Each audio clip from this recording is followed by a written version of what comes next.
രാഹുൽ മാങ്കൂട്ടത്തിൽ എംഎൽഎക്കെതിരായ രണ്ടാമത്തെ ബലാത്സംഗ കേസിലെ മുൻകൂർ ജാമ്യാപേക്ഷയിൽ വിധി ഡിസംബർ 10-ന്. തിരുവനന്തപുരം ജില്ലാ പ്രിൻസിപ്പൽ സെഷൻസ് കോടതിയാണ് വിധി പറയുക.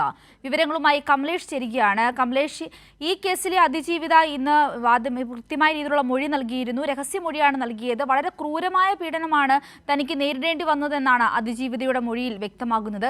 ഇപ്പോൾ ഇതാ ആ മുൻകൂർ ജാമ്യാപേക്ഷയിൽ വിധി ഡിസംബർ 10-ന് ഉണ്ടാകുമെന്നാണ് മനസ്സിലാക്കുവാൻ സാധിക്കുന്നത്. കൂടുതൽ വിവരങ്ങൾ എന്തെല്ലാമാണ്? സിന്ധൂരി, തീർച്ചയായും കഴിഞ്ഞ ദിവസം ഈ കേസ് ഈ ജാമ്യാപേക്ഷ പരിഗണിക്കുകയും അതിൽ വാദം തുടരുകയും ചെയ്തിരുന്നു. ഇന്ന് ആ വാദം പൂർത്തിയായിട്ടുണ്ട്. ഇതിൻ്റെ ഭാഗമായാണ് ഡിസംബർ 10-ലേക്ക് ഈ ജാമ്യാപേക്ഷയിൽ വിധി പറയുന്നതിന് വേണ്ടി മാറ്റിയിരിക്കുന്നത്. തിരുവനന്തപുരം ജില്ലാ പ്രിൻസിപ്പൽ സെഷൻസ് കോടതിയാണ് ഈ കേസ് പരിഗണിക്കുന്നത്, ഈ ജാമ്യാപേക്ഷ പരിഗണിക്കുന്നത്. സ്വാഭാവികമായും ഡിസംബർ 10 എന്ന് പറയുമ്പോൾ ബുധനാഴ്ചയാണ് ഇതിനകത്ത് വിധി ഉണ്ടാവുക. ഈ കേസുമായി ബന്ധപ്പെട്ട് ആദ്യഘട്ടത്തിൽ അന്വേഷണ സംഘത്തിന് വലിയ പ്രതിസന്ധിയായി നിന്നിരുന്നത് ഈ അതിജീവിതയുടെ മൊഴി രേഖപ്പെടുത്താൻ കഴിയുമോ എന്നുള്ളതായിരുന്നു. അതായത് ഈ പരാതി KPCC പ്രസിഡന്റിനാണ് അയക്കുന്നത്. KPCC പ്രസിഡന്റാണ് ഈ പരാതി DGPക്ക് കൈമാറുന്നത്. അതിനുശേഷമാണ് ഇതിനകത്ത് കേസെടുക്കുന്നത്.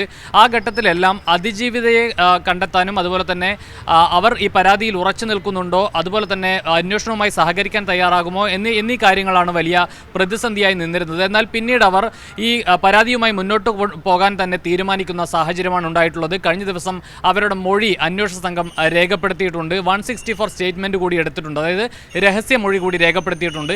ഇതിൻ്റെ എല്ലാം വിശദാംശങ്ങളാണ് ഇന്ന് കോടതിയിൽ അന്വേഷണ സംഘം സമർപ്പിച്ചിട്ടുള്ളത്. അതിൻ്റെ പ്രാഥമിക റിപ്പോർട്ട് ഇന്ന് കോടതിയിൽ സമർപ്പിച്ചിട്ടുണ്ട്. അതിൻ്റെ കൂടി ഭാഗമായിട്ടാണ് വിശദമായ വാദം ഇതിനകത്ത് കോടതി കേട്ടത്. അതിൻ്റെ വിധിയാണ് ബുധനാഴ്ച വരാൻ പോകുന്നത്. ഏതായാലും ഈ കേസുമായി ബന്ധപ്പെട്ട് രാഹുൽ മാങ്കൂട്ടത്തിലിന് വലിയ കുരുക്കാകുന്ന ഒരു കേസ് തന്നെയാണ് ഈ രണ്ടാമത്തെ ബലാത്സംഗ കേസ് എന്ന കാര്യത്തിൽ യാതൊരു തർക്കവുമില്ല. ഇവരെ വിവാഹ വാഗ്ദാനം നൽകി അതുമായി ബന്ധപ്പെട്ട കാര്യങ്ങൾ സംസാരിക്കാനാണ് ഇവരെ ഒരു സ്ഥലത്തേക്ക് വിളിച്ചു വരുത്തുന്നത്.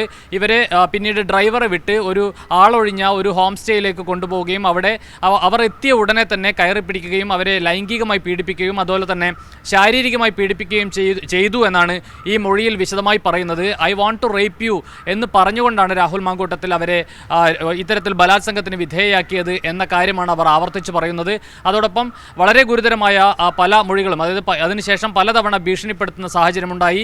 പേടിയായതുകൊണ്ടാണ് ഇക്കാര്യങ്ങളൊന്നും ഇതുവരെയും പുറത്തു പറയാതിരുന്നത് തുടങ്ങിയ കാര്യങ്ങളാണ് ഈ മൊഴിയിൽ അതിജീവിത പറയുന്നത്. സ്വാഭാവികമായും ഇതിനകത്ത് രാഹുൽ മാങ്കൂട്ടത്തിലിനെ സംബന്ധിച്ച് വലിയ വെല്ലുവിളിയാകുന്നൊരു കേസ് തന്നെയാണ് ഈ രണ്ടാമത്തെ ബലാത്സംഗ കേസ് എന്ന കാര്യത്തിൽ യാതൊരു തർക്കവുമില്ല. ഇതിനകത്ത് രാഹുൽ മാങ്കൂട്ടത്തിന് മുൻകൂർ ജാമ്യം ലഭിക്കുമോ എന്ന കാര്യത്തിലാണ് ഇനിയിപ്പോൾ ആശങ്കയുള്ളത്.